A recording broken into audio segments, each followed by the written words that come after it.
So I'll say in 5 years, we have a central point of access for families to go to navigate whatever need that they have for their child and their family. 5 years from now, we don't have as many kids in foster care as we do because we've done prevention right. 5 years from now, kids with the most acute needs can have their needs met in least restrictive settings, and when necessary, um, time-limited interventions in residential facilities where they can be discharged when ready. And that's what I envision for our system.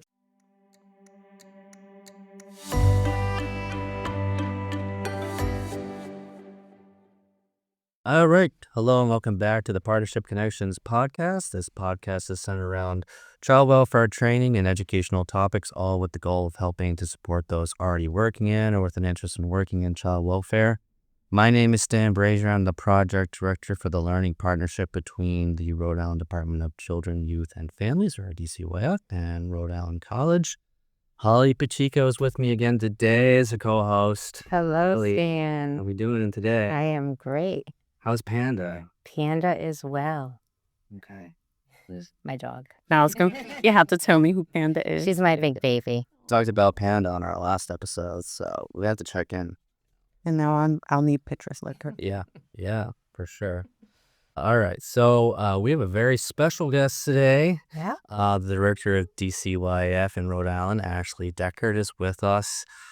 And before we begin, we'd just like to make a note that all the views and opinions expressed by the guests and the hosts are their own, do not necessarily reflect, I don't know how this much applies necessarily for this, necessarily, but do not necessarily reflect the views of the department or the college.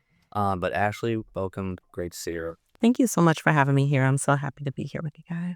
Yeah, so exciting. Yeah, thank you so much for taking time. Big wigs coming in. So I'm like, I surprised this invitation. Must be doing something right. That's all. Let's hope A so. little podcast gig we have here. So tell us who you are exactly and how you may be. We don't need the whole history necessarily, but maybe just tell us who you are and how you got to where you are today. Oh, I appreciate that. Department. Oh gosh, where do I start? I was just a young babe. No, I'm joking. Still are you, babe? True. Thank you. I've always been a social worker at heart. I've always had a tender heart for helping people. In fact, at first I thought I wanted to be a nurse, and then I started to do the math and sciences in college and quickly realized that nursing was not for me. So I got my undergrad in sociology because I had such an interest in learning about people and the way people work and why we do the things that we do.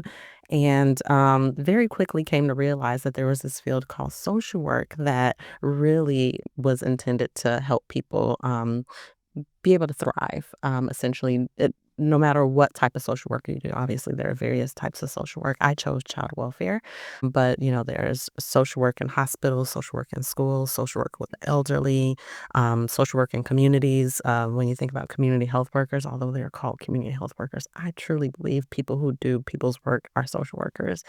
And a lot of my interest in social work always also stemmed from my past childhood. My mom struggled quite a bit, but what happened was pretty amazing because my family really surrounded my mom and gave her the support. And my sister and my sister and I ended up staying with my grandmother and then my aunt while my mom tried to sort of get things together. She eventually passed away when I was 16, but what I really took from that experience is the importance of family preservation and how, formal child welfare systems don't have to be involved with families and kids in order for, families and kids to thrive and do well. And so whenever I came into my MSW program, I had a deep interest in exploring what it meant to really put forth this idea of family preservation and prevention.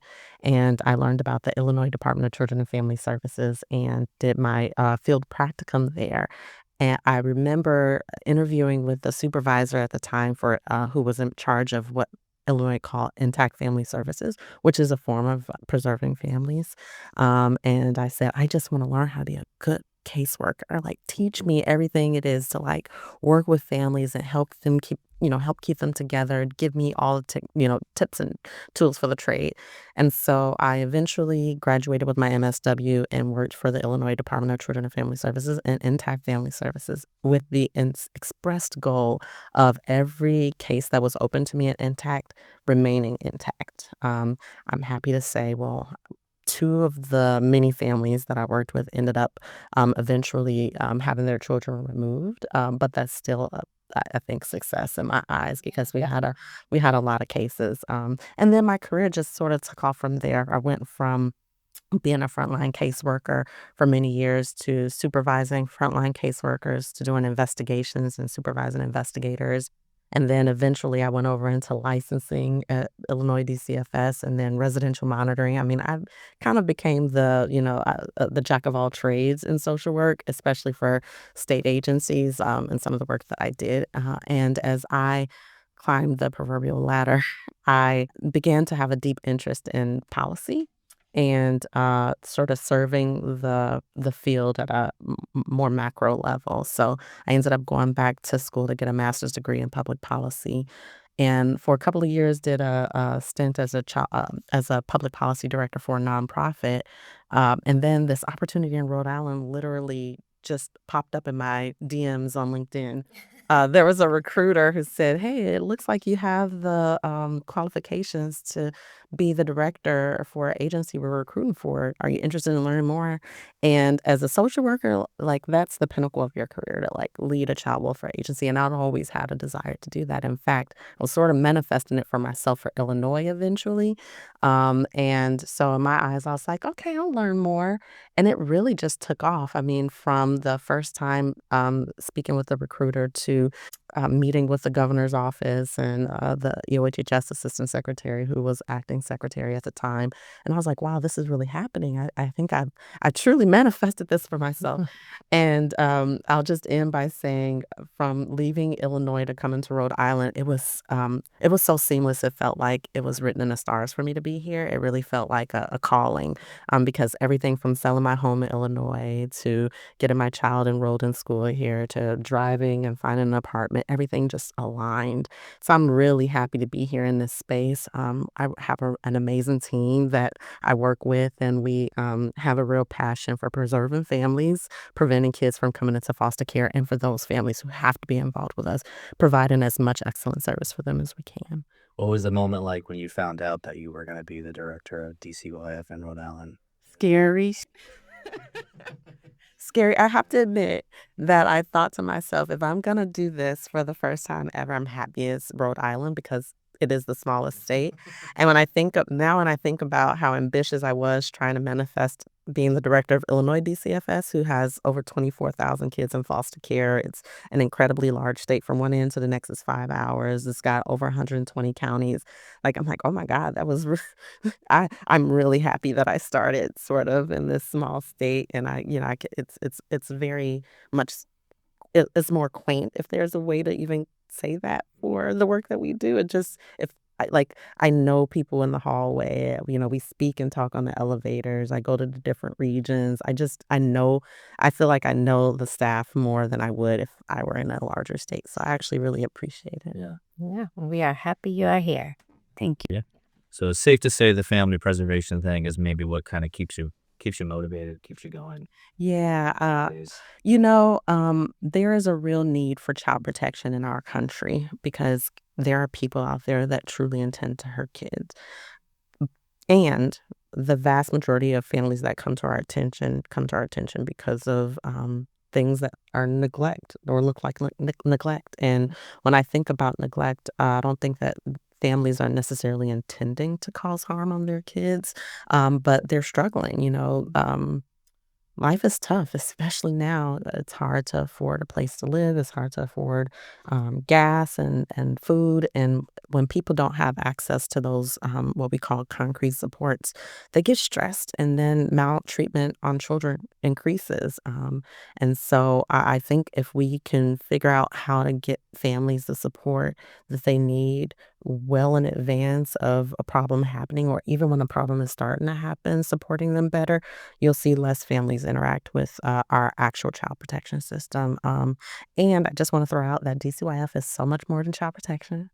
We very much so invest in and are excited about prevention and supporting families. We have what we call a support and response unit, so that for anything that does not rise to the level of an investigation, our support and response unit can be assigned families, and will reach out and make sure that they connect them with resources in their community as a way of avoiding child protection involvement. Under our umbrella is also children's behavioral health, which includes intellectual delays and developmental delayed children. Um, we do a lot of we're like a lot of work is underway with our children's behavioral health system of care. I could not be more excited about what we have planned for the future as it relates to that and how it's going to expand for our state. And then we have juvenile justice. I understand that Larone and John Scott King, so I have to figure out how to beat them in the views and clicks this time around because it is a competition. Sorry. Put them on notice, I guess. Yeah. Coming for you. Yeah, he might come back. I don't know. It seems competitive to me. Here for time. I'm buying you back. So you mentioned the children's behavioral health, so that's really kind of what we wanted to talk to you more about today. So back on June 1st, the state filed with the court its implementation plan for fulfilling its obligations under the Children's Behavioral Health Consent Decree. So can you maybe just tell us what that is, what led to that, and for anyone who would like to read the consent decree and the implementation plan, they could find it on their website. Can you just tell us what that is, Yeah. what happened, and what you guys are doing to address it? Yeah, so in the spring of 2024, the Department of Justice and Health and Human Services, which is the federal government, had announced that they completed an investigation that had taken place from 2017 through 2022 around children overstaying in psychiatric hospitals at Bradley Hospital. Essentially, they alleged that we boarded children unnecessarily in these psychiatric hospitalizations and that we violated their federal civil rights. And as a result, we had to come to the table to tell them how we were going to rectify it. I think it's important to note that the period of time for which they were reviewing happened to also be during the pandemic. And it feels fortunate that it happened during that time frame, mostly because everyone was sort of stuck in place. And fortunately for the system of child welfare, child and family well-being, and children's behavioral health, a lot of places weren't willing to bring children from out of those settings into their spaces because of the pandemic. So that kind of exasperated the situation. Regardless, one of the things that I was very intentional about and I tried to lead with my team is that we're going to own that we need to do better. You know, it doesn't matter how it happened, when it happened. Children were overstaying, and for that reason, we have a responsibility to fix our system. So let's embrace it, let's own it, and let's use this opportunity to really, turn the system into what we wanted to see. And so we began negotiations with Department of Justice and Health and Human Services. I think the negotiations lasted close to a year. They originally tried to prescribe a lot of what we needed to do, and I think I'm so grateful for the people that were part of the negotiation team on the state side because we, respectfully told them that they're lawyers, and we didn't think it was appropriate for them to prescribe what we should do to come into compliance. That the best thing for us all collectively is to connect with experts, expert consultants to help us build this system. So we got really lucky to work through a consent decree, one that's time limited. We hope to achieve these measures within 5 years, and two, we were able to leave a lot of it to let the consultants tell us how we should fix this, which kind of takes me into how we were able to develop our implementation plan. So after we negotiated and finalized the actual consent decree, we had to take it to a judge. A federal judge, Judge McConnell, was assigned to our case and file that consent decree. And then from there, the work began. And so since, I want to say January of 2025, the team from various levels of not only within the department, but also at the Executive Office of Health and Human Services. Our BHDDH, Adult Behavioral Health Partners, are at the table, and the governor's office is at the table, all collectively figuring out how we how we develop a plan and a roadmap to achieve what we need to do to, fix the system. Right, right. Is there anything that for the children that were affected was like how did this kind of sort of like come about? Was it just the investigation, or were the children themselves sort of a part of any like grievances, or from parents, or who else was involved in like the process of coming to light that it was a problem? So mostly, I wasn't here during the investigation of DOJ HHS because I came in 2023, and I think their investigation um, had it just was in they were right in the middle of it. Yeah. My assumption is they had to have conversations with impacted people. They definitely reviewed case files. We had to give them access to everything so that they can be able to sort of collect some baseline data and understanding of where the system was and how this came to be, what the lengths of stay were. But I'm not sure what their methodology was for engaging young people and their families. There is another pending lawsuit through the Disability Rights of Rhode Island and Children's Rights related to something specific to this. Well, I shouldn't say specific. It's related to what we're doing with the consent decree, but they broaden it to a larger class of Medicaid recipients. And in that situation, because it's a class action lawsuit, they did actually interview impacted young people and have made them a party to that lawsuit. Right now, we're in the midst of what we call confidential mediation. I apologize. So it's not much I can say about it. But they did also announce shortly after the consent decree that they were also suing the state for a similar reason. Okay, gotcha. So can you tell us a little bit more about like what the implementation, what are the next steps? Like, what are you doing now? Okay. Now that the work has started and you've, like you said, maybe it was hard to sort of like own it, like you said, but you kind of were like, you made that decision, probably the right decision to make, right? But like, so now what do you do moving forward? And I have to say, I don't think it was very hard to own it. I'm a person that will embrace the realities of our work, and we know we don't do it perfectly. And sometimes admitting that there's work to do gives you the resources to make it happen, if you know what I mean. Right. Yeah. And so we really felt it was important to like embrace this opportunity because to fix systems that it requires pretty substantial investments. So being able to go to our General Assembly and say, hey, we're going to need funding in our budget to be able to meet this thing that we're being sued for, I think was pretty helpful. So the implementation plan itself took it was a huge collective effort between a lot of the leaders at DCYF and some of our leadership at other agencies. And we really see it as a roadmap to achieving this outcome that we really want to see happen. It's going to be a tool to hold us accountable to because within the document, there are time frames for which certain elements of the work we're doing need to be completed. I'll give you an example. Right now, our system is pretty fragmented. Like a family can come and try to receive behavioral health supports for their child and may not know where to go. Once they actually find a place, they might be referred to 3 other people. When they get to that place, they might not have a median assessment or no, it's so it can be like fragmented pathways, and families just have a very difficult time navigating our system. One of the things that we want to do to solve for that problem is creating what is known as a single point of access. Right now, that terminology is actually slightly confusing because what we want to do with our system is say there's no wrong door. Actually, it doesn't matter where you go to get help. It can be a school. They can come to DCYF, but wherever they go, it'll be centralized to one place that'll do one assessment and do care coordination for a family. That means they only have one person to go to, and they won't be sent here, there, or to there. So We're really excited about building the single point of access, and we put that within our implementation plan, and we identified when it should be, launched, when it should be completed, and how we evaluate if we're doing is working.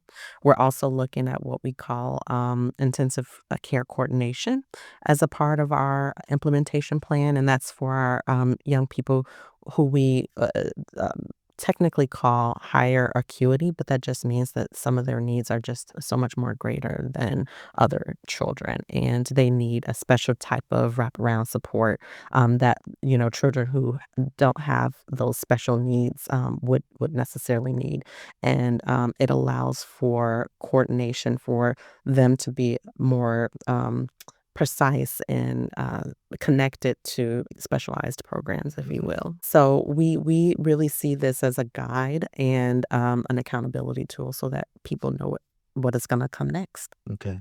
Yeah.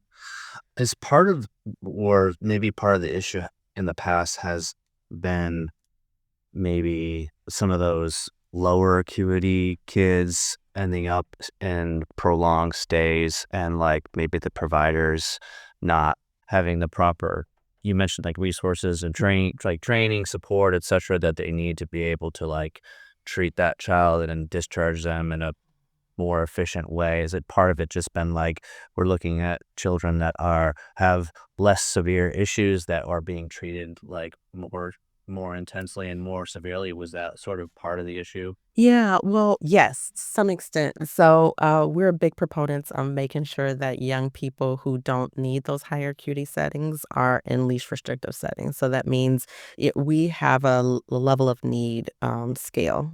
So a child can be a level of need of one, which means that if you're a level of need of one, you shouldn't touch anything related to a group home or residential intervention. Your needs are not high enough to require anything like that. So that might mean we're placing you, if you had to be removed from your parent, we're putting you in a kinship foster home, which is our first line of support for young people, not necessarily traditional foster care. But if there is not family that's available to them, we can place them in traditional foster homes. And the same goes for levels 2 and 3, actually. When we get to around level of need 3, we're looking at our therapeutic foster homes. And these are specially trained foster parents for them to be able to manage kids who might have, some trauma and some higher acute needs than maybe a level 1 or 2, but still keeping them within their community and keeping them supported with intensive home services. And then there's a level of need 4 or 5, who I also believe are capable of being in least lesser restrictive settings and being supported with intensive home and community-based supports, but it doesn't sometimes always work for those young people. And so in those instances, they do or may require short-term residential interventions. And I really stress short-term because I think we've become accustomed to thinking that this is just a placement for kids to go because they have a problem and then everything will be okay. They're not meant to stay in those institutions for a significant amount of time. In fact, we only the best practice is anywhere between 6 to 9 months of an intervention, and then they be transitioned back to that lesser restrictive setting.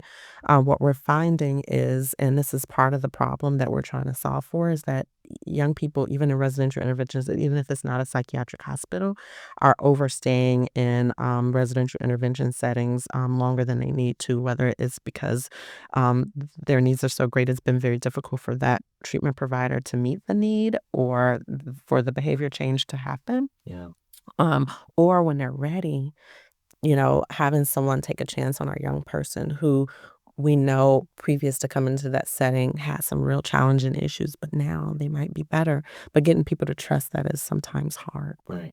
And if they're going back to their family, it's complex disease, right? So it's not just a child is ready to go home, right? There's a lot of other moving pieces in it, right? It might be siblings, or families who have just, gotten to the end of their rope and can't trust that they can meet their child's needs. And that gets scary because we really do want kids back at home. Right. Right. Yeah. Well, what sorts of supports does that family need to have put in place to have that child come back home? And yeah.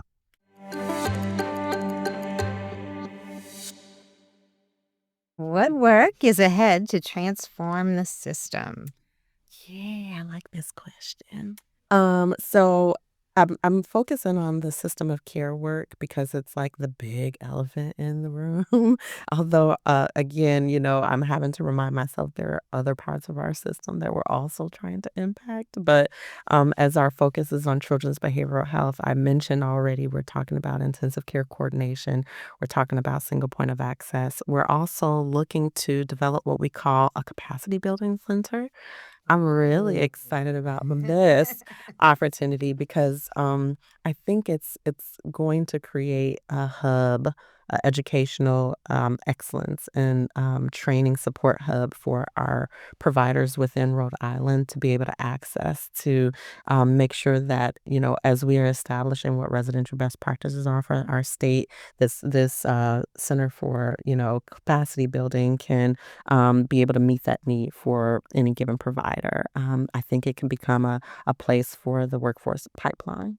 It this could sort of look like a various different ways. In some states, they have university partnerships.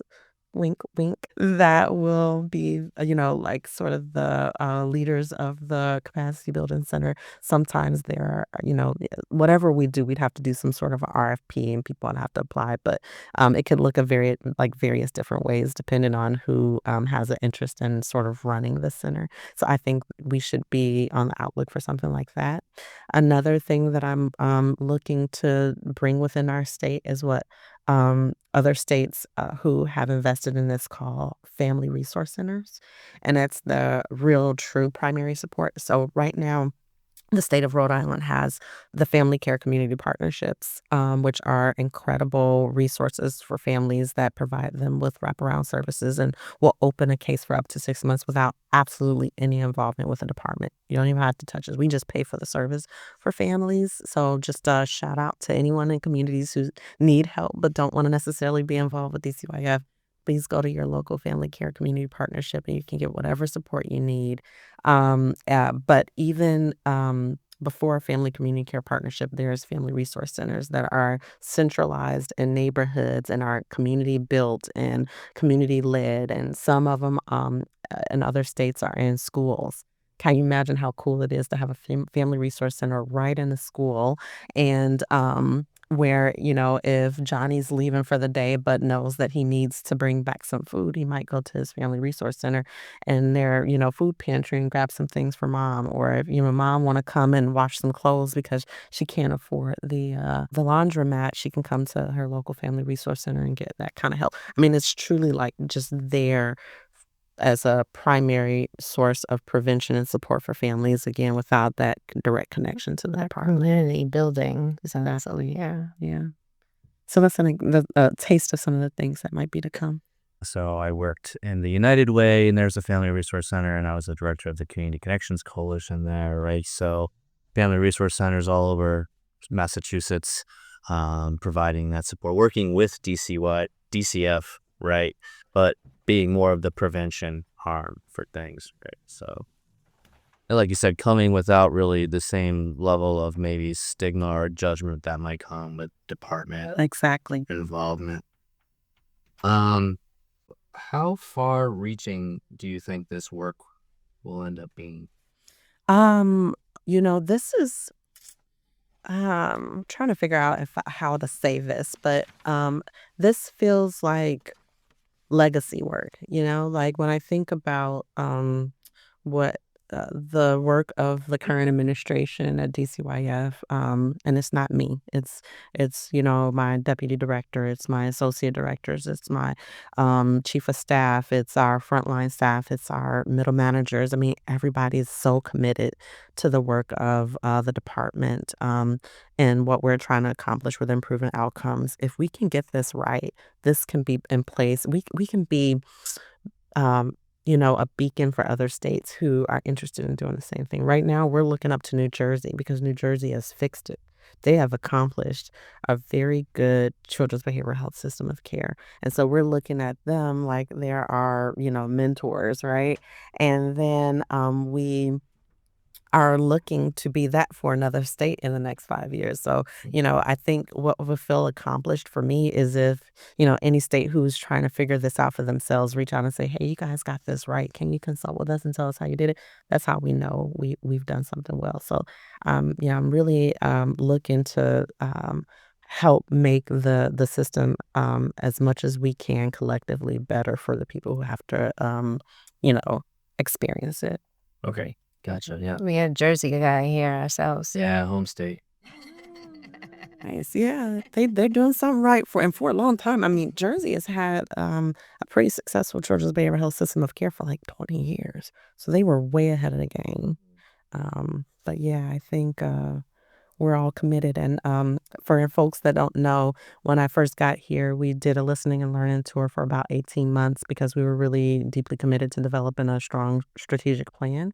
And through the strategic plan, we came up with 4 pillars that are really our priorities and things that are our North Star. And that's PACE, prevention, accountability, collaboration, and engagement. So we say to people, keep pace with DCYF as we, really do the work that it is meant to improve outcomes for kids and families. And so we're just, I think, it feels so exciting when I hear our staff talk about PACE. It feels like such an accomplishment and really haven't embraced Yeah. that work. Yeah. So you mentioned, like single point of entry, system of care, these sorts of things. Like, I think that there's probably a lot that could be applied to a lot of different areas within child welfare. And like you said, in Rhode Island, it covers so much. Can you tell us a little bit more about, like, even if someone that works for DCOF or touches DCOF in some way, maybe they're a contracted provider or just a partner organization in some way, like, what sort of lessons could they maybe learn from this whole process and the improvements that you're trying to make to the system? Yeah, well, first I'll say, I think sometimes because the work that leadership does and the work that our frontline staff do, folks don't understand there are other people behind the scenes that are just as much of a part of the body of DCYF than me or, a frontline social worker or a hotline worker. So we have a management and budget team who, help us pay our bills, make sure that the contracts are completed so that kids can actually go into those facilities. We have our licensing team that have to go out and actually, make sure that the spaces that our young people are in meet standards and are safe for them.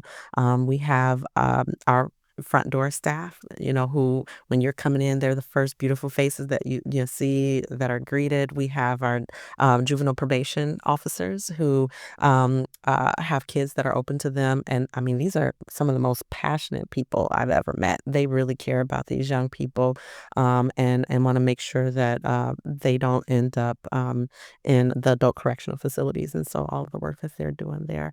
And then we have our what we call child support technicians who really are a support for our frontline workers. So it really allows our frontline workers to concentrate on engaging families because our child support technicians are, transporting kids to visits and to school, all the way down to our, not down, technically, but our and we also, I just want to give a shout out to our facilities team. These are the people that keep our cars clean, that, when we're having something break around the office, you can call on.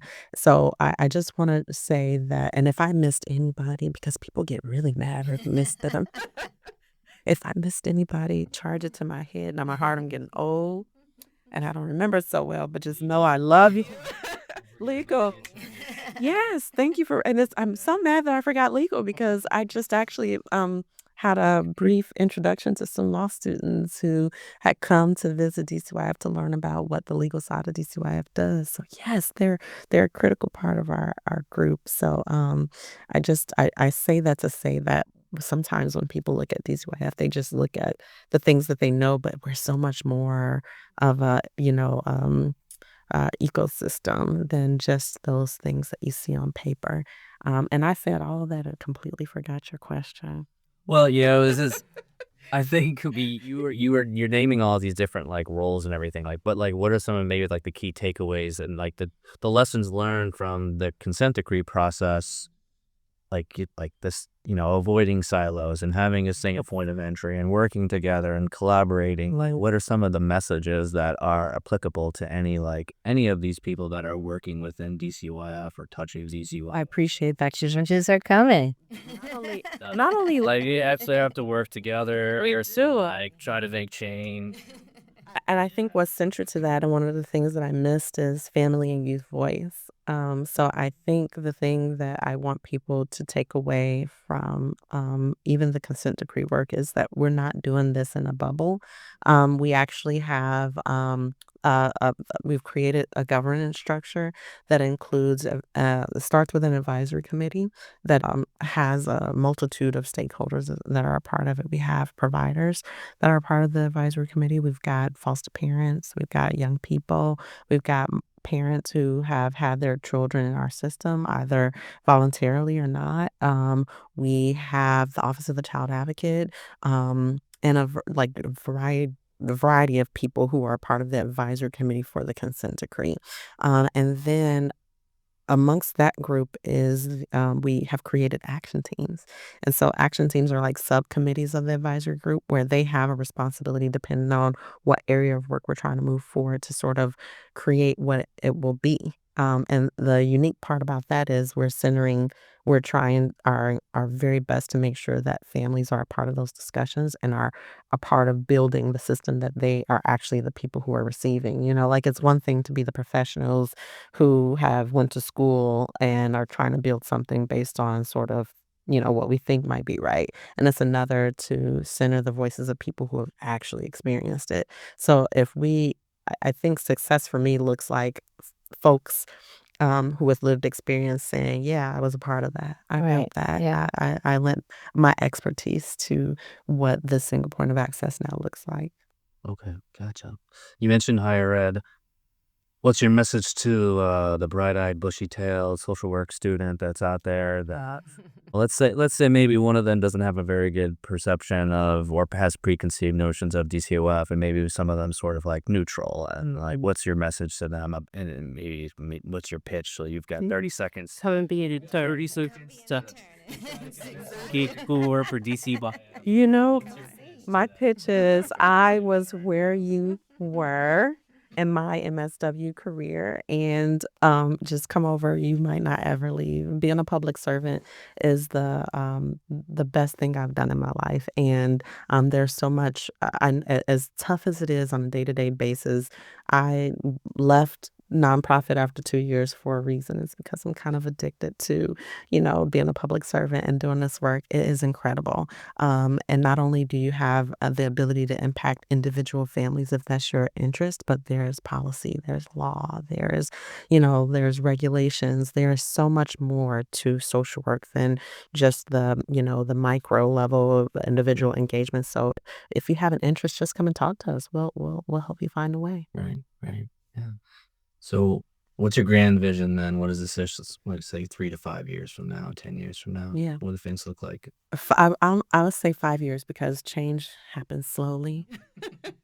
And so I think, people really, really want things to happen very quickly. And we have to set expectations that real change, and that's true and intentional, it takes a while. So I'll say in 5 years, we have a central point of access for families to go to navigate whatever need that they have for their child and their family.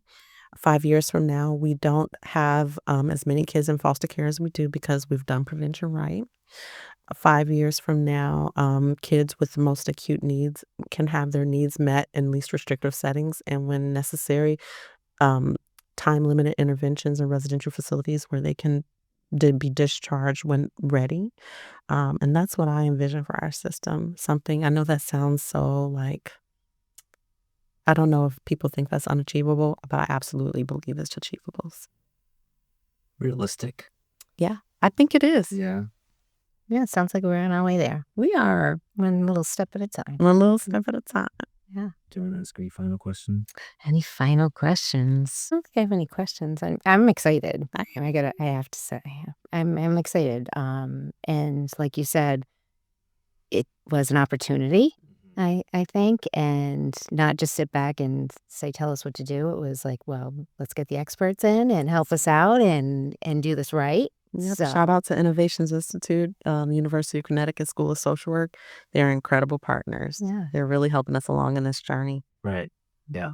Yeah, I think the word opportunity is a great way to sort of refocus it, right? Like it's not a deficit necessarily. We try to do that in all of the social work and anything that we do, right? Try to have a bit more strengths-based perspective and have it looked at as more of an opportunity and not a deficit or something that, there was a problem. Okay, what do we need to do to try to move forward and fix it and improve the system for the better? So, do you have any final thoughts or any Oh, yeah. shout out Final you want to make? final thought is DCYF isn't only the people that come and take your kids. We are so much more than that. I am trying to break stigmas for our department, and I'm so proud of our staff because they do incredible work every day.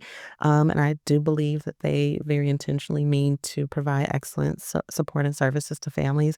That's a value of ours, and we really try to continue to encourage that. We're not going to get it perfectly right all the time, but so long as that's our North Star, that's our purpose. And so don't think of DCYF as bad. We can be a help for families when needed. So that's my pitch. Okay.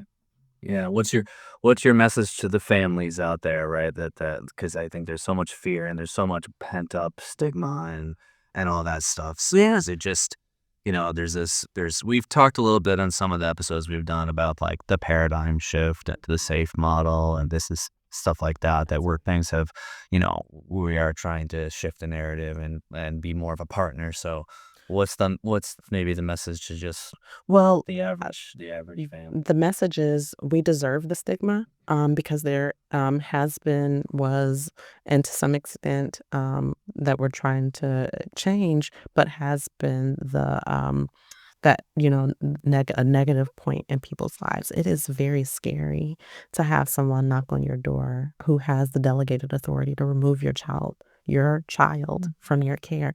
That's scary. And when I come to talk with the new staff, I tell them all the time, like, with great power comes great responsibility. You use that, don't abuse it, because I can't imagine if I had someone knocking on my door, coming asking to come in my house, that I wouldn't be upset. That's not a happy thing. Yeah. And so I think while historically there has been a lot of negativity around child protection in DCYF or DCFS, wherever state you're in. I do believe there is a big paradigm shift happening across the country where these systems of child protection are turned into systems of child and family well-being and are globally trying to better support families as opposed to being that traditional child protection system that we've been. So people have the right to be angry. People have the right to be afraid of our system, and we're also trying to change that. Right. Yeah. So that validation of the fear, but we're also here to help. So Yeah, yeah. Cool. Yeah, it's understandable. There's families that have been involved, through generations and things have happened. So it's understandable that they would be afraid or may have had these different and very difficult experiences with them. Very real experience. Yeah. But I've talked in other podcasts. I've been here for over 20 years. So when I started 20 years ago, things were very, very different. And how far we've come and, the strides we've made, of course, is always room for improvement. But the strides that we have made since, I started are remarkable. It's just incredible. Thank you so much. I really appreciated the invitation. I hope it was helpful. Appreciate it. Yeah. Of course. Thank you.